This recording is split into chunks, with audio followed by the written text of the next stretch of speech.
बिस्मिल्लाहिर्रहमानिर्रहीम अस्सलाम वालेकुम। आज हम जो टॉपिक पे बात करेंगे, जो डिस्कस करेंगे, वो है अल्डोल कंडेंसेशन। आपको पता चल गया होगा, देख लिया होगा। सुबह सुबह का टाइम है, तो सुबह सुबह जो है वो बंदा फ्रेश होता है और केमिस्ट्री की स्टोरी बहुत अच्छे तरीके से माइंड में बैठती है, समझ आती है। तो अल्डोल कंडेंसेशन स्टार्ट हम इसका लेते हैं।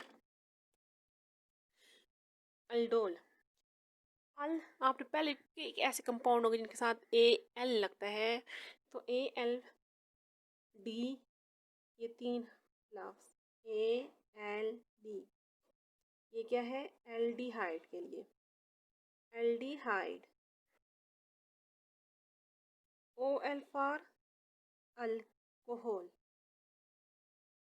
यानी कि जो अल्डोल प्रोडक्ट हमारे पास आएगा वो एल्डिहाइड और अल्कोहल उसमें प्रेजेंट होंगे, उसमें कंबाइन होंगे, ये हमारे पास एल्डोल बनाएंगे। कंडेंसेशन अब कैसे कहते हैं? कंडेंसेशन कहते हैं when two small molecules are combined, यानी कि जब दो स्मॉल मॉलिक्यूल कंबाइन होते हैं और उनसे एक लार्ज बनता है, लार्ज मॉलिक्यूल बनता है और यहाँ वाटर रिमूव होता है किसी भी कैटालिस्ट की मौजूदगी में, तो उसको कहते हैं कंडेंसेशन। कोई भी रिएक्शन फॉर एग्जांपल हम देख लेते हैं, जैसे कि एसीटोन हम ले लेते हैं, दो मॉलिक्यूल एसीटोन के और साथ में कोई भी हम NaOH ले लेते हैं, बेस है।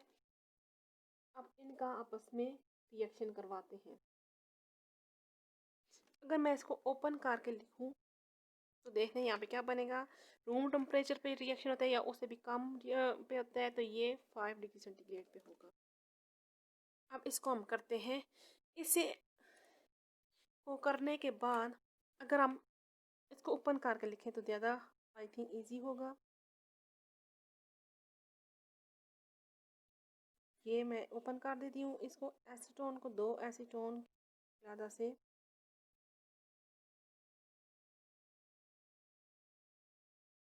और साथ में NaOH है, तो हमारे पास जो बन जाएगा वो बनेगा CH3C के ऊपर यहाँ पर आ जाएगा OH,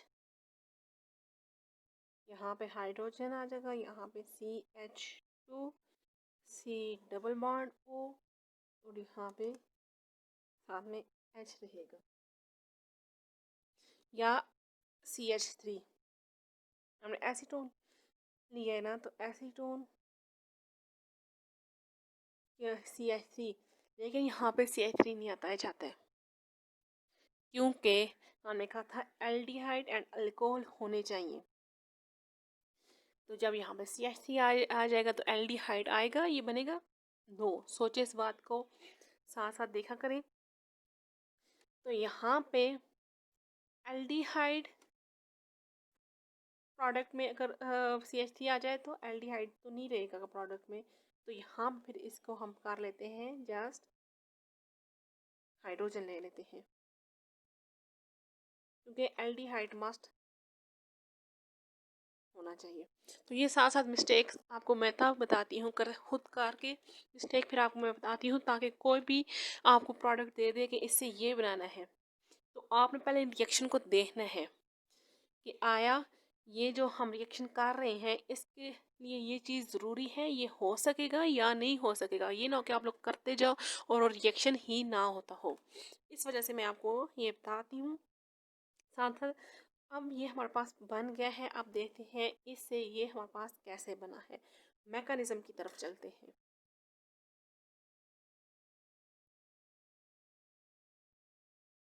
मैकेनिज्म की तरफ हम चलते हैं तो देखते हैं ये कैसे बनता है।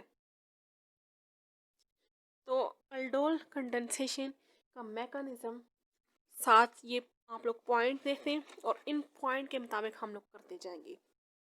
ये मैंने लिखा हुआ है, अल्डोल कंडेंसेशन, ये डेफिनेशन इसको कर लें, is an organic reaction in which an enolate ion react or enolate ion or enol भी हो सकता है reacts with carbonyl group or compound to form beta hydroxy aldehyde or beta hydroxy ketone।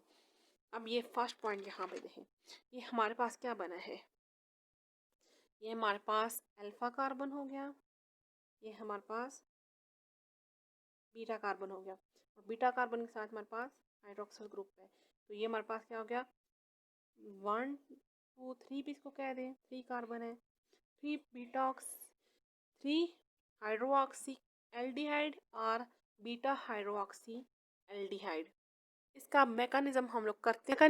Mechanism में next point हम देखते हैं, ये तो हो गया, हम देखें hydroxide as a base act करेगा and therefore moves the acidic alpha hydrogen producing the reactive enolate ion.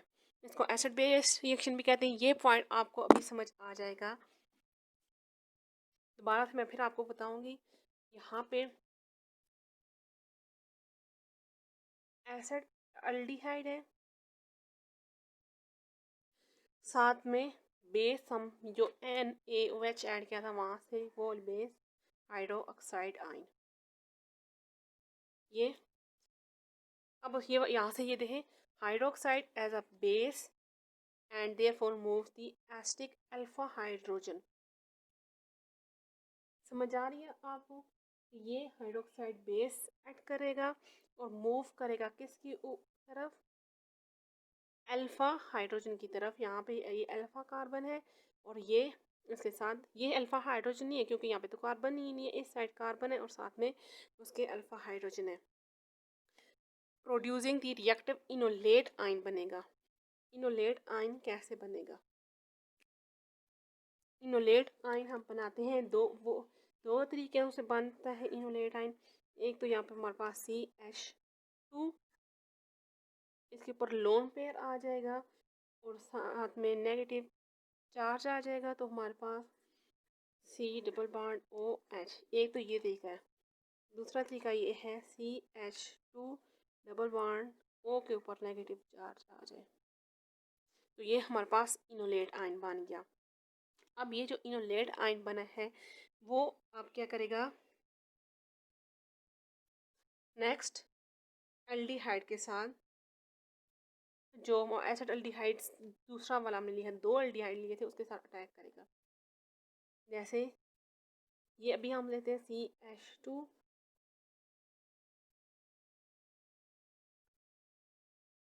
Plus साथ में जो सेकंड एल्डिहाइड एसिड एल्डिहाइड लिया था उसके साथ ये अटैक करेगा, तो बन जाएगा हमारे पास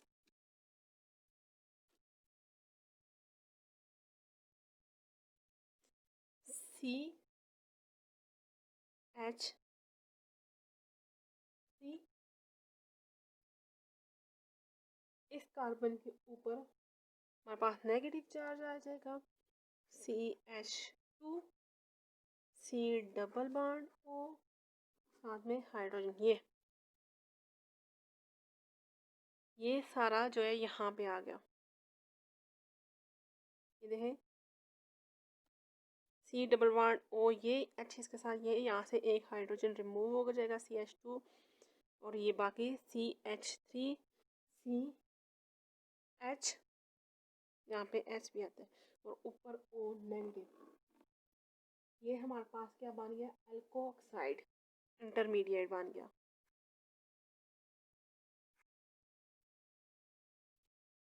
The aldehyde is attacked, ये acid aldehyde is attacked at the electrophilic carbonyl carbon by the nucleophilic enolate ion। ये enolate ion के ऊपर अटैक करेगा और इंटरमीडिएट हमारे पास बन जाएगा अल्कोक्साइड इंटरमीडिएट। अब ये जो अल्कोक्साइड इंटरमीडिएट हमारे पास बना है इसमें वाटर ऐड होगा,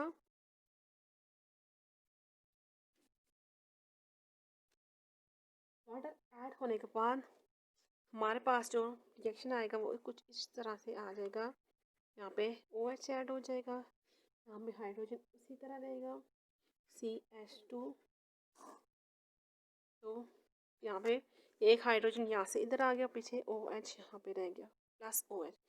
तो ये हमारे पास क्या बन गया, बीटा हाइड्रोक्सी कीटोन बन गया। अब नेक्स्ट हम देखते हैं, पहले तो हमने बेस लिया था, बेस ऐड करें तो इनोलेट बनता है। अब हम इनोल बनाते हैं। इनोल में रिएक्शन कैसे होता है, उसी तरह इनोल में रिएक्शन होगा। कोई भी अपने ग्रुप ले लिया, उसके साथ एसिड जब हम ऐड करेंगे, यानी कि कोई भी प्रोटॉन ऐड करेंगे, तो हमारे पास इनोल बन जाएगा RCOH, यहाँ पे CH2, ये डबल बॉन्ड भी आता है। इनोल आ गया। इनोल जब अब फर्दर यहाँ से रिएक्शन शुरू का, इनोल जब किसी भी एल्डिहाइड के साथ रिएक्शन करेगा, यहाँ पे ऊपर मैं लिख देती हूँ कोई भी एल्डिहाइड, ये है HC डबल बॉन्ड O, एक तरफ R लगा देते हैं, तो ये हमारे पास अल्डो एडिशन प्रोडक्ट बनता है। जैसे कि